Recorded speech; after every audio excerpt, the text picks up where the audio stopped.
지난 시간에는 사도 바울이 십자가의 도로 정리한 이 복음에 대해서 우리가 살펴봤습니다. 유대인은 표적을 구하고 헬라인은 지혜를 찾으나 우리는 십자가에 못 박힌 그리스도를 전하니 유대인에게는 거리끼는 것이요 이방인에게는 미련한 것이로되 오직 부르심을 입은 자들에게는 유대인이나 헬라인이나 그리스도는 하나님의 능력이요 하나님의 지혜다라고 말씀하고 계십니다. 할렐루야. 이 복음이 바로 십자가입니다. 예수님.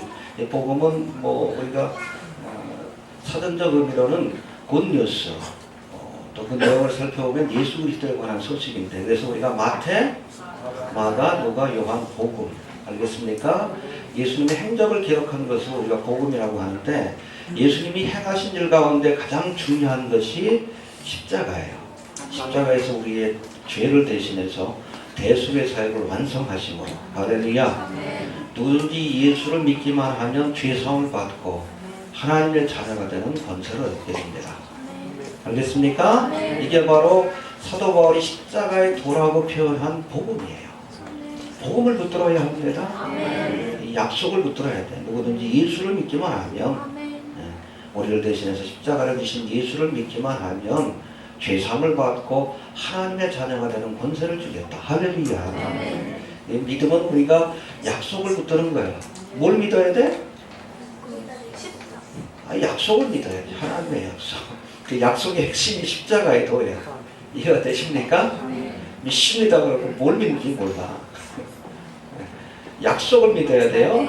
옛날에 주신 약속이 구약이고 예수님을 통해 새롭게 주신 약속이 신약이에요. 구약 신약할 때 여러분 그 약자가 약속할 약자입니다. 프로마이스라고 되어 있는데 이해가 되십니까? 그래서 우리가 기독교는 말씀의 종교라고 하는데 말씀은 바로 하나님의 약속이에요. 그 약속을 붙들고 약속을 믿는 사람이 크리스찬이에요. 약속을 붙들어야 합니다. 이 약속의 핵심을 우리가 복음이라고 하고 이 복음의 핵심이 바로 십자가의 도라고 사도 바울이 설명하고 있습니다. 십자가를 붙듭시다. 오늘 본문에서도 이 십자가의 도, 이 복음만이 우리를 구원하는 하나님의 능력이 되고 또 이것이 곧 하나님의 지혜라고 말씀하고 있습니다. 할렐루야.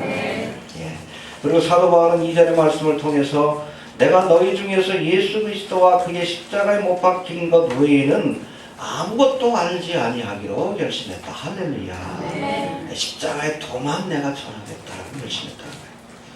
그래야 합니다. 문제는 이 십자가의 도를 모든 사람이 이해할 수 있는 것도 아니고 반드시 성령의 조명을 받아야 우리가 십자가의 도를 비로소 이해할 수 있다는 데 있습니다. 여러분 누구나 다 성경을 읽을 수는 있지만 이 성경 안에 있는 십자가의 도, 복음의 비밀을 깨닫기 위해서는 성령의 도우심이 필요합니다. 그래서 우리가 성령의 사역 가운데 조명의 사역이라고 해요. 성령의 사역 가운데 영감을 주셔서, 그렇죠? 하나님의 말씀을 기록하게 하십니다. 그래서 여러분 성경의 저자들은 바로 성령의 영감을 받고 이 말씀을 기록했다라고 이렇게 얘기합니다. 그런가 하면 말씀을 기록할 때도 성령께서 정말 이 말씀이 틀리지 않도록 영감을 주신 것처럼 그리고 우리가 이 말씀을 이해할 때도 성령께서 비춰주셔야 돼요. 알겠습니까? 깜깜한 데서 우리가 책을 봐도 몰라. 다 까마니까. 성령께서 빛을 비춰주실 때 비로소 하나님의 말씀의 비밀과 의미를 깨달을 수 있는 거예요. 그래서 우리가 성경을 읽을 때도 그냥 읽지 마시고 반드시 하나님 앞에 기도하시길 바랍니다. 내 눈을 열어 주여 우리 기이한 것을 보게 하소서. 나로 깨닫게 하소서. 내가 주의 법을 준행하며 전심으로 지키겠나이다. 성령이여 깨닫게 하옵소서. 주님의 도우심을 구해야 돼. 공부만 했다고 여러분 성경 이해하는 건 아니에요. 비록 어린아이라 할지라도 성령께서 깨닫게 하시고 조명해 주시면 복음의 비밀을 알 수 있습니다. 그러나 오늘 본문에도 나오잖아요. 관원들이라 할지라도 종교 지도자들이라 할지라도 하나님께서 깨닫게 해주시지 아니하시면 성령의 조명을 받지 못하면 복음의 비밀을 깨닫지 못하는 거예요. 깨달아야 합니다. 심지어 여러분 예수님으로부터 직접 복음의 소식을 들은 제자도 사실 성령 충만을 받기 전까지는 예수님의 말씀을 이해하긴 했는데 온전히 이해하지 못했어요.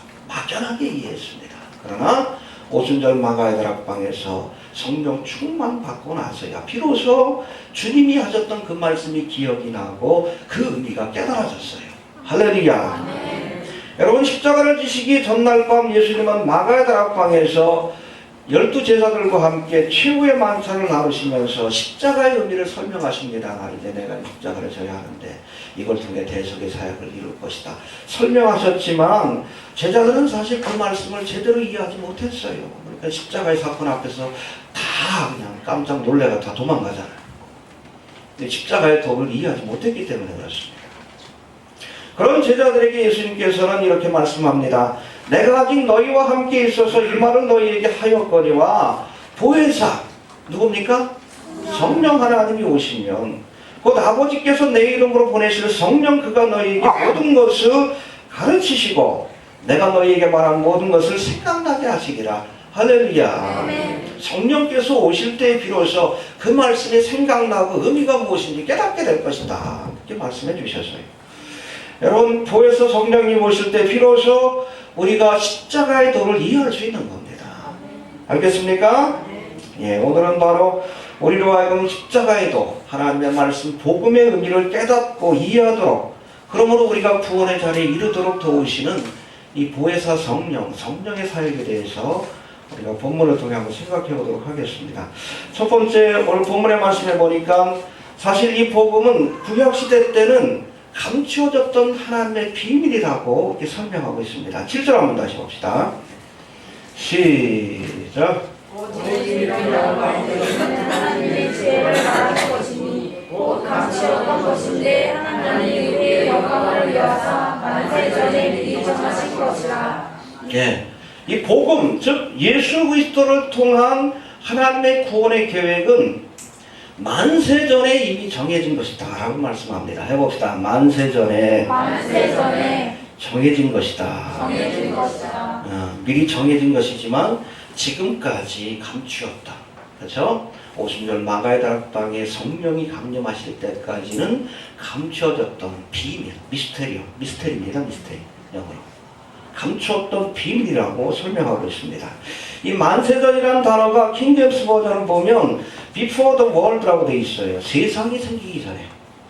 알겠습니까? 그러니까 하나님께서 천지를 창조하시고 창조의 마지막 날 인간을 창조하셨죠. 인간을 창조하시기 이전부터 하나님은 사실은 인간이 타락할 것을 아시고 이 타락한 인간을 구원하기 위한 계획을 미리 세워 놓으셨다는 거예요. 어떻게 하셨습니까? 하나님이신 거라. 이해가 됩니까?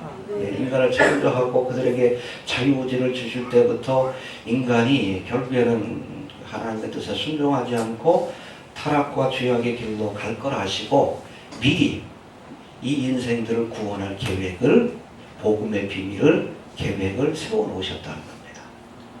알겠습니까? 예. 예수 그리스도를 통한 이런 구원의 계획은 구약 성경 곳곳에서도 등장하는데, 여러분, 아담과 하와가 범죄한 뒤에 하나님은 아담과 하와에게 창세기 3장 21절에 보니까 가죽옷을 지어 입혔다라는 말씀이 나옵니다. 해봅시다. 가죽옷을 지어 입혔다. 그래서 죄를 입고 나니까 부끄러움을 느끼게 됐어요. 수치를 깨닫게 됩니다. 그러니까 무화과 잎으로 가리려고 하는데 이게 잘 안 되잖아요. 그들을 대신해서, 이 무화과 나무를 대신해서 하나님께서 짐승을 잡아가지고 가죽옷을 장만하여 그 부끄러운 데를 가려주셨다라고 말씀하고 계십니다. 할렐루야. 바로 어린 양의 희생을 통해 죄의 수치가 가려진다. 이게 뭐예요? 이게 복음이지. 이해가 되셔요? 이해가 됩니까? 아마 가죽옷이 뭔지는 모르지만 아마 양가죽이었을 가능성이 커요. 이해가 되십니까? 예. 어린 양의 희생을 통해, 그렇죠? 그 희생을 통해 우리의 죄가 가려진다. 그게 여러분 십자가의 도지. 미리 알려주신 겁니다. 알겠습니까? 이처럼 아담과 하와가 범죄한 이후로부터는 죄인된 인간이 하나님을 만나기 위해서는 반드시 어디를 통과해야 합니까? 제단을 통과해야 돼. 왜 그러십니까? 여러분 보세요. 그 에덴 동산에는 제단이 없어요. 신천지 새 예루살렘에도 제단이 없어요. 죄가 없기 때문에 제단이 필요가 없는 거예요. 이해가 됩니까? 그러나 인간이 범죄한 이후로부터는 반드시 이 제단을 통해서 하나님 앞에 대속의 제사를 드리고 속죄의 제사를 드리고 죄사함을 받은 후에 비로소 성소와 지성소로 들어가 하나님을 만날 수 있는 거예요. 내가 거룩하니? 그렇죠. 거룩하지 않으면, 그렇죠? 죄의 문제를 해결하지 않으면 거룩하신 하나님 앞에 나갈 수 없습니다. 나가면 죽는 거예요. 그래서 인간이 범죄한 뒤에는 반드시 이 제단을 통과해야 하나님 앞에 나갈 수 있었어요. 이해가 되십니까? 예. 제단을 쌓고 그곳에서 양과 소를 잡아서 대속의 제사를 드린 후에 비로소 거룩하신 하나님을 만날 수 있었습니다. 이 제단이 모세 시대 때는 무엇으로? 성막으로. 또 이 성막이 솔로몬 시대에는 성전으로 발전된 것이고, 이 제단과 성전이 바로 예수 그리스도를 예표하고 있음을 우리가 알아야 합니다. 그렇죠? 예수님이 스스로를 성전이라고 하셨어요. 허물나 내가 사흘 뒤에 다시 내가 세우리라. 예수님이 십자가에 죽은 뒤 사흘 만에 다시 살 것을 말씀하신 거예요. 예수님이 성전이십니다. 네.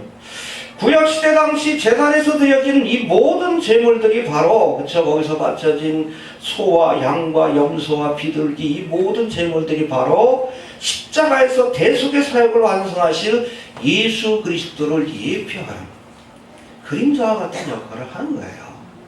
알겠습니까? 여러분, 이처럼 구약 성경 전체에는 이 복음의 비밀이 감춰져 있는 겁니다. 알겠습니까? 근데 유대인들이 그런 제사를 드리면서도 그 본질적인 의미를 깨닫지 못한 거예요. 이처럼 예수 그리스도를 통한 구원의 계획은 만세전에 이미 정하신 것이나 구약의 시대에는 감춰진 비밀이었습니다. 알겠습니까? 구약의 때에는 감춰졌지만 오순절 마가의 다락방에 성령이 강림하심으로 복음의 비밀이 드러나게 되었다는 거예요. 비로소 성령 충만받은 제자들이 십자가의 의미를 깨닫게 되었고, 할렐루야. 예수님이 우리의 죄를 대속하시기 위해서 십자가를 지시고 왜 예수를 믿으면 구원받는지 그 복음의 비밀을 알게 되었다는 거예요. 알아야 합니다. 교회를 10년, 20년 다녀도 아직도 이 복음의 비밀을 모르는 사람들이 있어요. 예수 외에는 우리를 구원할 분이 없습니다. 왜? 예수님이 우리를 위해서 십자가를 지셨기 때문에 그래요. 십자가의 도를 깨닫지 못하는 사람이 있어요. 그러니까 자꾸 아직도 자기 공로와 행위를 내세우죠. 여러분, 복음을 붙들어야 돼. 십자가를 붙들어야 돼. 하나님 앞에. 알겠습니까? 네. 그런데 우리 8절 9절에 보니까 유대인들은 이 복음의 비밀을 깨달을 수 있는 지혜가 없어서 예수님을 결국 십자가에 못 박았다고 말씀하고 있습니다. 8절 9절 한번 봅시다. 시작. 이 지혜는 아니하더라면 영광의 주를 십자가에 못 박지 아니하였으나 기록된 바 하나님이 자기를 사랑하는 자들을 위하여 예비하신 모든 것을 눈으로 보지 못하고 귀로 듣지 못하고 사람의 마음으로도 생각지 못하였다 함과 같습니다. 예, 이 지혜는 이 세대의 관원들, 누굽니까? 예수님을 십자가에 못 박은 관원이라고 종교 지도자, 아니 지도자를 의미합니다. 바리새인, 서기관, 사두개. 하나님이 보내신 메시아인데 그걸 깨닫지 못했어요. 매일같이 성경을 보고 매일같이 제사를 드리면서도 그걸 깨닫지 못해가지고 결국 예수님을 십자가에 못 박았다는 이야기예요. 예수님이 약속된 메시아요, 예수님을 통해서 하나님의 나라가 세워질 것이고 구약 성경이 이것을 증거하고 있지만 이 사실을 깨달을 만한 지혜가 없어서 유대인들이, 특별히 유대의 관원들이 하나님의 아들인 예수 그리스도를 십자가에 못 박는 그런 죄를 짓게 되었다라고 말씀하고 있습니다. 예수님이 행하신 수많은 표적들을 보면서도 저들은 그분이 바로 메시아라는 사실을 깨닫지 못했습니다. 또 예수님의 말씀을 들으면서도 예수님이 바로 하나님이 보내신 메시아라는 사실을 깨닫지 못했어요. 이사야의 예언처럼 눈이 있어도 귀가 있어도 이거 저주와 심판이에요. 그래서 결국 이 무지함이 예수님을 십자가에 못 박게 한 겁니다. 여러분 2000년 전 유대인들이 예수님을 거부하고 십자가에 못 박은 이 사건으로 인해서 결국 저들은 하나님께 버림을 받고 예루살렘이 멸망을 받게 되었지만 아이러니하게도 바로 이 사건, 이 십자가의 사건을 통해 하나님의 대속의 사역이 완성이 되었고 할렐루야. 또 은혜의 시대가 열릴 수 있었다는 것을 우리가 알아야 합니다. 이게 하나님의 경륜이에요. 신기하죠? 그래서 로마서 11장 12절의 말씀에 보니까 저희의 넘어짐이, 그렇죠? 유대인의 넘어짐이 세상의 부요함이 되며 할렐루야. 저희의 실패가 이방인의 부요함이 되었다. 할렐루야. 이스라엘의 실패 속에서도 합력하여 선을 이루신, 알겠습니까? 때로 하나님께서 하나님의 뜻을 이룰 때 때로는 인간적인 실패를 이용할 때도 있어요. 또 사탄 마귀가 장난을 치기도 하지만 그것조차도 합력하여 하나님의 뜻을 이루는, 이것이 바로 하나님의 경륜입니다. 이해가 되십니까?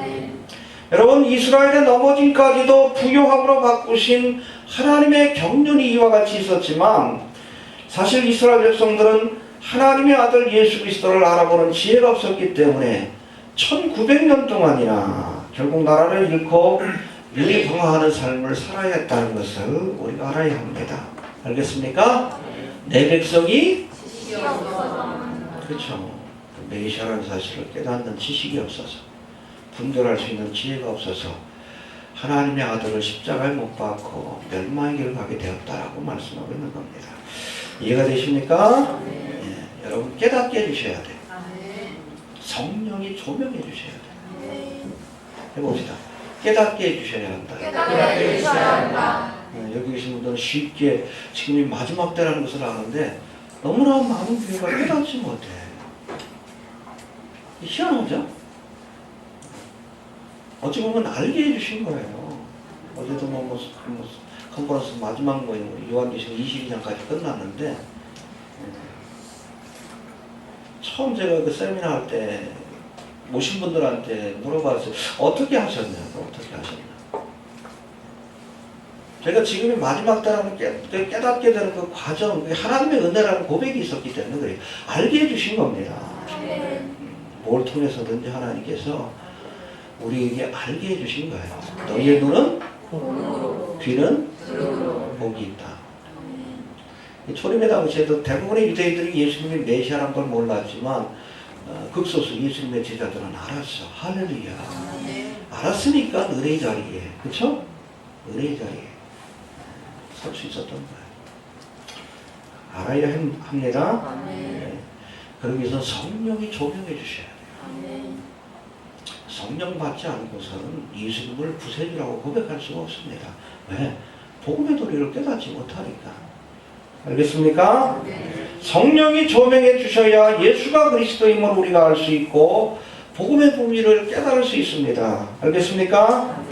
여러분 오늘날에도 이스라엘의 정통파 유대인들은 매일같이 성경을 읽고 이 사람들은 텔레비도 안 봐. 지난번에 한번 EBS에서 이스라엘을 보여주더라고. 거기 정통파 유대인들 있잖아요. 여기다 머리도 이렇게 기르고 까만 옷 입고 다니면서 텔레비도 안 보고 라디오도 안 봐. 매일같이 하는 일이 도서관 가가지고 성경 보는 거야. 딸딸딸딸 외우지.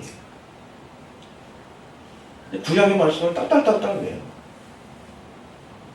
그런데도 복음의 비밀을 몰라요. 이사야 53장의 말씀을 보면서도 몰라. 그가 찔린 우리의 허물을 위하여 그가 상한 우리의 죄악을 위하여.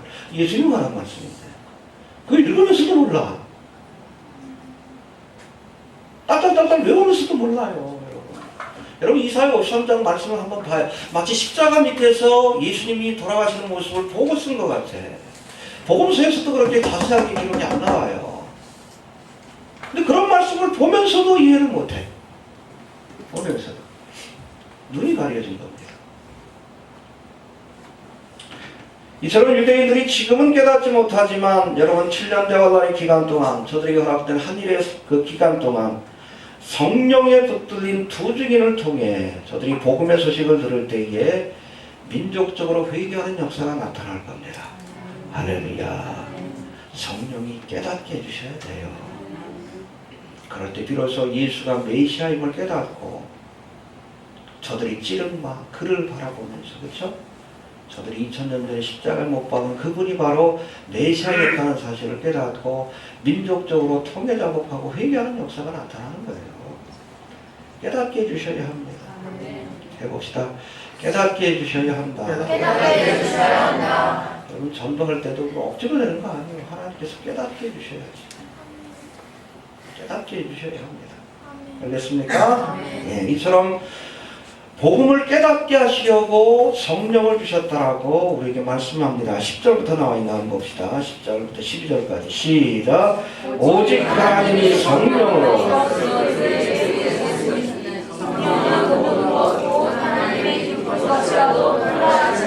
네, 여기 보니까 오직 하나님이 성령이 아니면 이걸 알 수가 없어, 볼 수가 없어, 깨달을 수가 없는 거예요. 오직 성령입니다.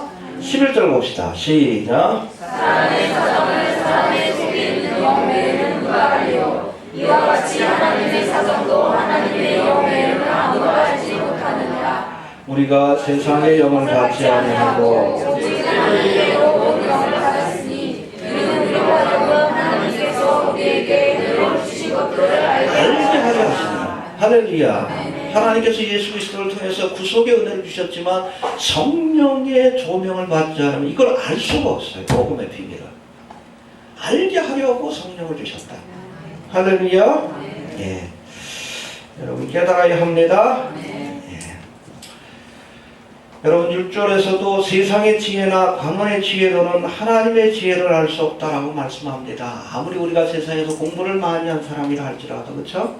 심지어는 예수님 당시에 종교 지도자들이 바리새인 서기관, 그렇죠? 그런 사람들도 예수님이 메시아인 것을 알지 못했어요. 왜? 성령의 조명하심을 받지 못했기 때문입니다. 알겠습니까? 예. 오늘날에도 마찬가지입니다. 신학을 공부했다고 복음의 비밀을 아는 것이 아닙니다. 이해되셔요? 여러분 목사 신학자들 가운데 무신론자가 많아요. 열심히 성경을 보면서도 그 의미를 몰라요. 엉뚱한 소리를 하는 거예요. 일평생 성경을 연구해도 성령의 도우심이 없이는 여러분 성경의 비밀을 알 수가 없습니다. 성령의 조명을 받아야 비로소 복음의 비밀을 알 수 있는 거예요.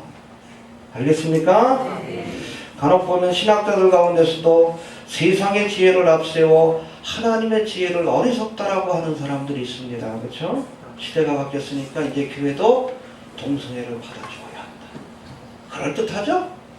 얼마나 세련된 말입니까?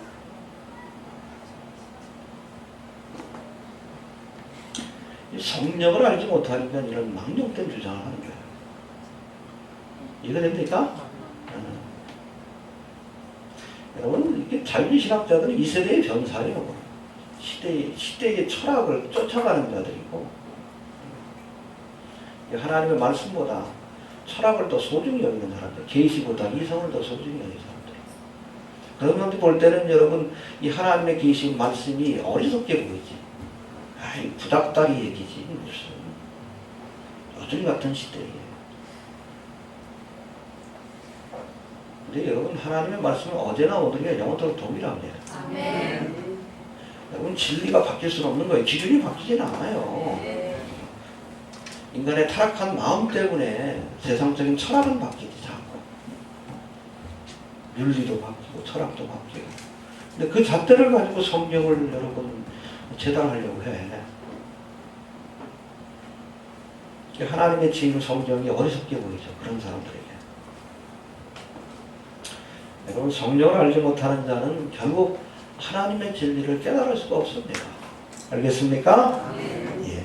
여러분, 요한복음 16장 13절에서는 성령을 특별히 진리의 성령이라고 소개합니다. 해봅시다. 진리의 성령. 진리의 성령. 성령의 도우심이 없이는 하나님의 진리를 깨달을 수 없다는 그런 말씀입니다.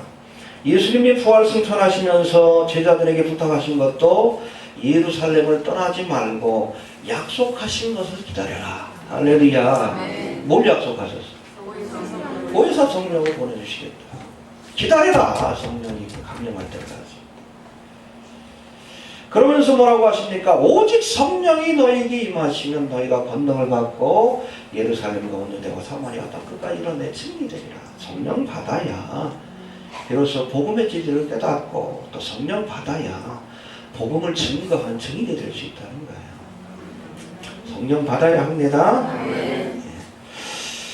네 번째, 우리 14절 15절에 보니까 이처럼 성령 받은 신령한 자들, 영적인 사람들은 모든 것들을 판단하게 될 것이다 라고 말씀합니다. 14절 15절 한번 봅시다. 시작. 육에 속한 사람은 하나님의 성령의 일을 받지 아니하니 저희를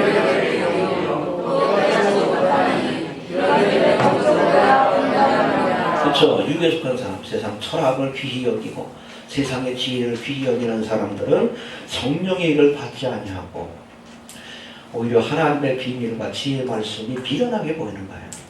알겠습니까? 15절로 봅시다. 시작.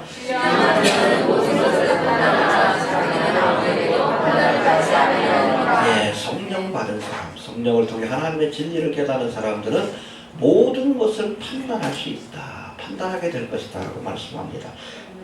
해봅시다. 신령한 자는 모든 것을 판단하나.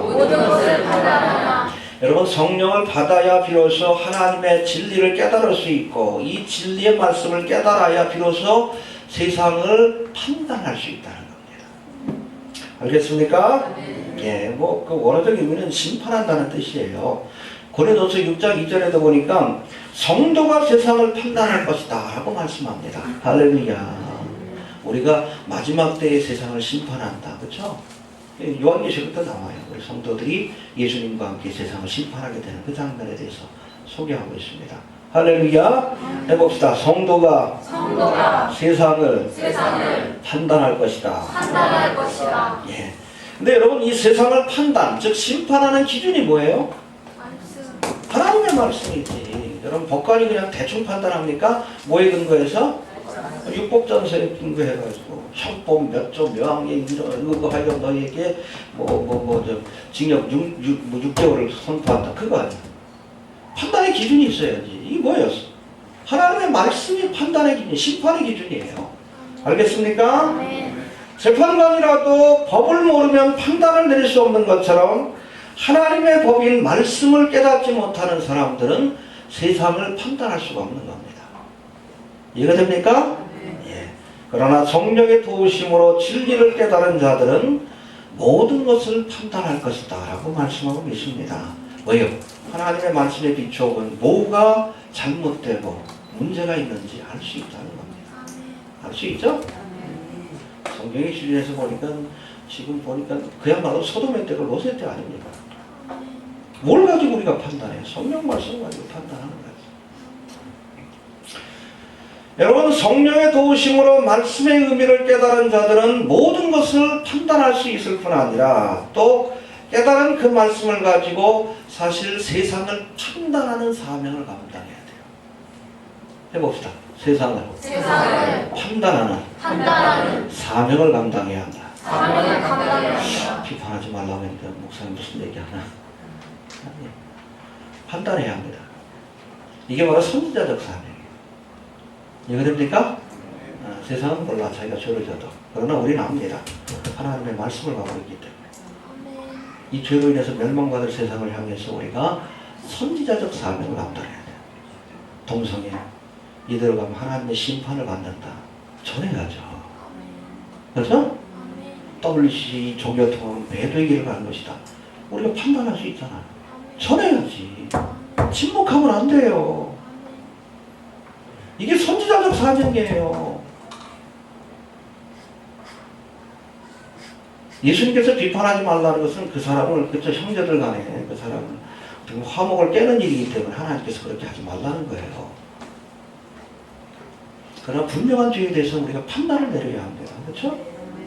판단을 내리고 죄를 지적해서 그 사람으로 하여금 회개하고 하나님 앞에 바로 설 수 있는 기회를 줘야 돼. 그게 사랑이에요. 알겠습니까? 다윗이 잘못했을 때 누가? 나단이가 당신이 그 죄인이야. 이런 못된 놈이 있느냐. 당장 죽여라 그랬더니 네가 그 죄인이야. 그게 사랑이에요. 알겠습니까? 동성애자들에게 괜찮아, 우리가 널 받아줄게. 그게 사랑이 아니에요. 회개하지 않은 지옥과 분명하게 죄를 대면하고 회개할 수 있도록 기회를 주는 것이 사랑이에요. 너 회개하지 않은 지옥 간다고 분명히 얘기해야 합니다. 얼버무리지 말고. 정말 사랑하는 자식이 그 길로 가고 있다 그러면 정말 우리가 분명하게 얘기해 줘야 돼. 너 회개하지 않으면 지옥 간다라고. 그게 사랑이지. 받아주는 게 사랑? 아니요. 그건 학대입니다. 자식을 지옥으로 끌고 가는 거예요. 신령한 자는 모든 것을 판단한다. 판단해야 합니다. 하나님의 말씀을 가지고 잘못되고. 그래서 교회 안에도 좀 문제가 많잖아요. 그럴 때 이게 있으면 이건 아니다라고 얘기할 수 있어야 돼요. 이 선지자적 사명을 교회가 자꾸 외면하니까. 그렇죠? 교회 안에서 목회세수도 이루어지고 교회 복음이 변질되고 종교 통합의 길로 교회가 가고 있고, 그렇죠? 엉뚱한 길로 가고 있는데 침묵하고 있는 것이 사랑이다? 아니에요. 회개하라고 하나님의 말씀으로 판단해서 우리가 분명하게 외쳐야 합니다. 알겠습니까? 네. 해봅시다. 신령한 자들은 모든 것을 판단한다. 예. 아무튼 우리가 선지자적 사명을 잘 감당해서 하나님의 말씀으로 교회와 세상이 바른 길로 갈 수 있도록 우리가 인도해 주어야 합니다. 알겠습니까? 예. 그리고 마지막으로 우리가 하나님의 복음을 전할 때도 성령의 나타남과 능력으로 전해야 한다고 말씀하고 있습니다. 해봅시다. 성령의 나타남과 능력으로 전해야 한다. 우리가 복음을 깨닫는 것도 성령의 도우심이 없이는 불가능한 것처럼 복음을 전할 때도 성령의 능력을 의지해야 한다. 사람의 지혜가 아니라. 이해가 되십니까? 4절 5절 한번 봅시다. 2절부터 봅시다. 2절부터 시작. 내가 너희 중에서 예수 그리스도와 십자가에 못 박힌 것 외에는 아무것도 알지 아니하리로 가라사대. 내가 너희 가운데 거할 때에 약하며 두려워하며 지식이 없노라. 내가 늘 존경하는 지혜에 전하는 말로 하지 아니하고 다만 성령의 나타남과 능력으로 하여 너희 믿음이 사람의 지혜에 있지 아니하고 다만 하나님의 능력에 있지 아니하리라. 예. 또 우리가 복음을 깨닫는 것도 성령의 도우심이 없이는 불가능한 것이고 복음을 전할 때도 반드시 성령의 능력을 의지해서 해야 합니다. 알겠습니까? 예. 해봅시다. 성령의 능력을 의지하라. 예. 오직 성령이 너희에게 임하시면 권능받고 증인되리라. 다른 걸로 안 돼요? 성령께서 함께 하실 때에 증인의 사명도 감당할 수 있는 겁니다. 알겠습니까? 오늘 본문에서 사도 바울은 내 말과 내 전도함이 지혜에 권하는 말로 하지 아니하고 다만 성령의 나타남과 능력으로 했다라고 고백합니다. 할렐루야. 너희에게 복음을 전할 때 내가 사람의 지혜에 권하는 말로 하지 않고 성령의 능력으로 전했다. 할렐루야. 이 지혜에 권하는 말이라는 단어가 여기서 보면 권하는 말이라는 단어가 헬라어로는 페이도이 로보이스라고 되어 있는데 영어 성경을 보면 enticing words라고 되어 있어요. 유혹하는 말이라는 뜻입니다. 광고판도 보면 유혹하는 광고판들 있죠? 거기 쓰는 단어가 enticing이에요. 그렇죠? 여자들이 비키니 입고 나가지고 유혹하는. 그러니까 우리가 복음을 전할 때 유혹하는 말로 하면 안 돼요. 그런 듯한 말로 하면 안 되고 단순하지만 우리가 성령의 능력을 의지해서 있는 그대로를 선포해야 돼요. 이해가 됩니까? 제가 늘 얘기하지만 전도는 설득하는 게 아니에요. 자꾸 착각을 해요. 어제도 좀 물어보시더라고요. 어떻게 저분들을 설득해야 됩니까? 전해야 됩니까? 듣든지 아니 듣든지 그냥 선포하는 거예요. 전도는 여러분 설득이 아니라 선포입니다. 여기 나오잖아요. 우리가 사람의 지혜에 있지 아니하고 하나님의 능력이 있기 합니다. 4절에 보니까 지혜에 권하는 말로 하지 아니하고 성령의 나타남과 능력으로. 나타남은 영어 보니까 데몬스트레이션이라고 그랬어요. 데모. 그렇죠? 데모하듯이 선포하는 거예요. 해봅시다. 전도는 설득이 아니라 선포다. 설득하려고 하면 안 돼. 교회 한번 나와봐. 교회 오면 가정일도 잘 되고 사박일도 잘 되고. 어디 성경에 그런 말씀 있어? 3박자 축복을 받고 5박자 축복을 받고. 어디 성경에 그런 말씀? 자꾸 설득하려고 그래. 자꾸 유혹하려고 그래 사람들.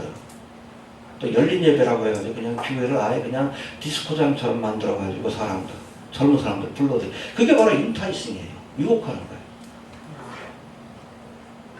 그럼 그렇게 온 사람들이 바른 믿음을 가질 거다 착각하지 마셔요.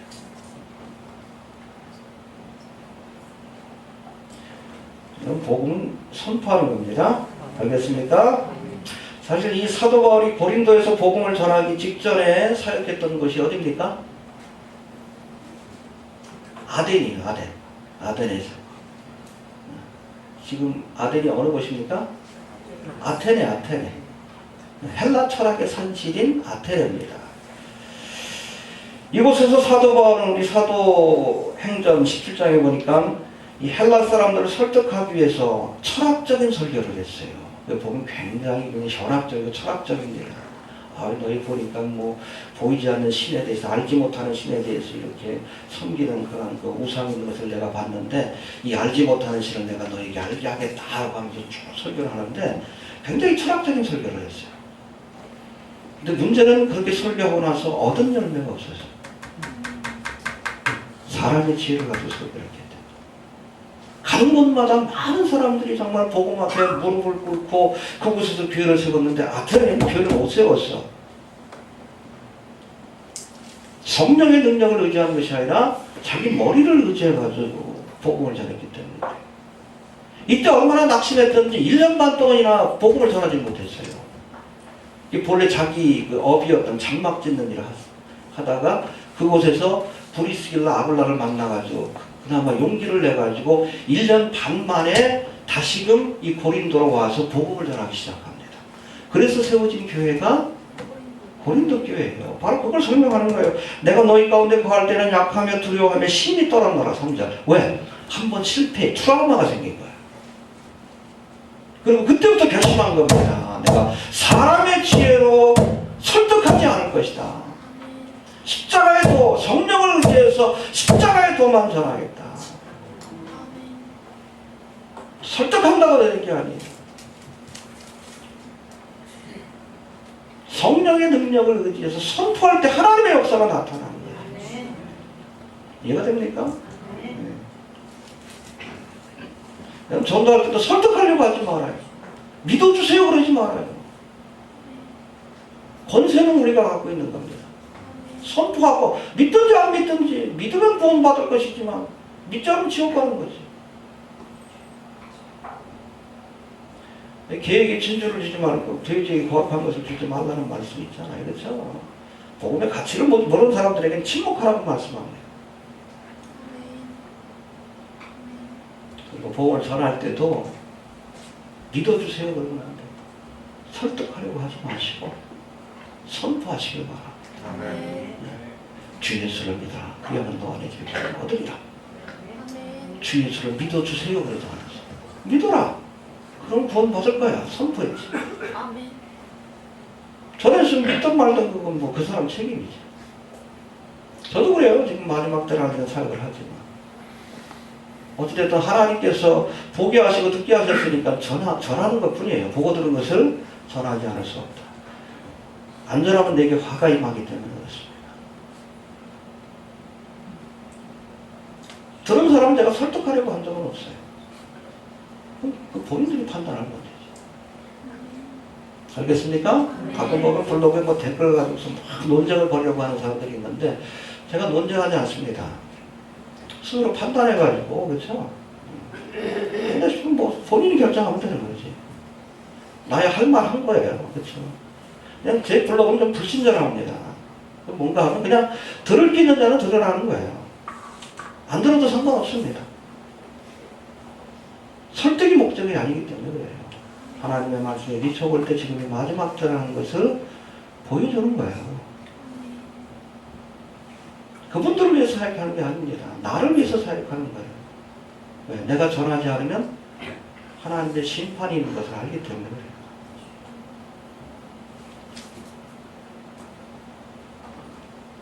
담대하게 선언하시길 바랍니다. 그럴 때 하나님의 역사가 나타나는 거예요.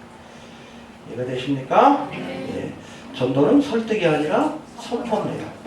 알겠습니까? 예. 복음의 비밀을 깨닫는 것도 성령의 능력이 아니면 불가능하고, 이 사람 복음을 증거하는 것도 성령의 나타남과 능력이 아니면 불가능하다는 것을 기억할 수 있게 되기를 바랍니다. 정리합니다. 만세전부터 감추었던 복음의 비밀이 성령의 조명하심으로 드러나기 시작했다라고 말씀합니다. 할렐루야. 그래서 오순절 마가다락방에 성령 충만을 받은 뒤 제자들도 비로소 구약의 말씀뿐 아니라 예수님의 사역도 이해하게 되는 거예요. 성령께서 깨닫게 해주셔야 합니다. 하나님께로부터 온 영인 성령을 받은 자만이 복음의 비밀을 깨닫고 구원의 은혜를 경험할 수 있습니다. 진리의 영이신 성령을 받아야 우리가 하나님의 말씀을 깨달을 수 있고, 또 이 말씀으로 세상을 판단할 수 있으며, 또 성령의 능력을 의지해야 이 복음을 증거하는 사명도 감당할 수 있음을 기억하시길 바랍니다. 오직 성령입니다. 오직 하나님의 성령은, 오직 성령이 너에게, 다른 건 안 돼요. 그래서 오직 성령이라고 하는 겁니다. 성령의 능력을 의지하시고, 혹여 복음의 비밀을 아직도 깨닫지 못한다면 성령께서 깨닫게 해달라고 하나님 앞에 간구하고, 우리 모두가 이 복음의 능력을 깨닫고 또 이것을 증거하는 하나님의 일꾼들이 될 수 있길 바랍니다. 주신 말씀 붙들고